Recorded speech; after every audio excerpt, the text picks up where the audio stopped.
hope. Asiri Mwari wababa vako ndakakupedza madeko. Amupo imwe. Mwari wababa vako ndiye anokusevha iwe. Unounga unoigona marriage iwe. Ichi chigemu chokuti unograduate usati wachitanga ichi. Rongeka vasikana. Zvongoda kungorongeka. Iwe wanga wakarongeka munaita vakomana 10 singondabvisa cheguru. Usatibudza zvokurongeka iwe. Ingotenda Mwari wababa vako.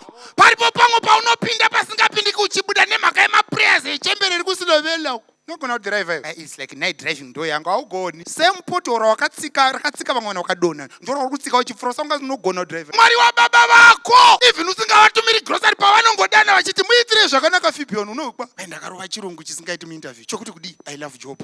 Tende Mwari wababa vako. Maimbozviziva here mamwe mablessings amakungoti tonamata munamati mwakaguma rini kutsanya. Ndiye mubereki wako. Ende kukempi meeting havati. Achiti murangariraivo kukwekwe spiwo vachikudana nezita. Variko vakaverenga mabhuku ana Nancy Van Pellet. Now Adventist home zvikasashanda. To heaven to home young men. The how of saying no.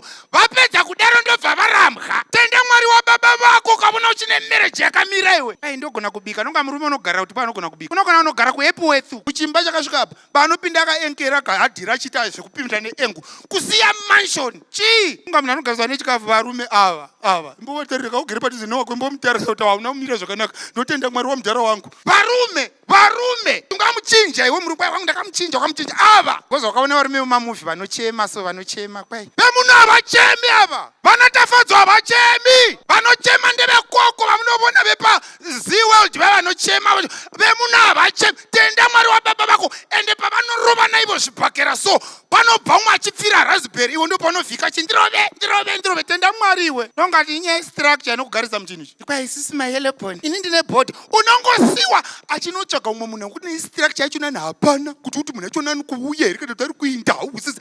Tenda Mwari wababa vako. Asiri Mwari wamai vako wakarangwa kudhara iwe unounga pabasa unopagona paya vanhu vari kushanda navo vane madumwa muchiuno kuti kwai it's like ini ndakarongeka mowa usati taura zvokurongeka. Tenda Mwari wababa vako ngoda uri nhoroondo iwe kupedza chikoro kwai vamwe vanaona order indiri chibaba indiri makuru usati taurira zvemhasuru dzako hadzishandi. Tenda Mwari wababa vako.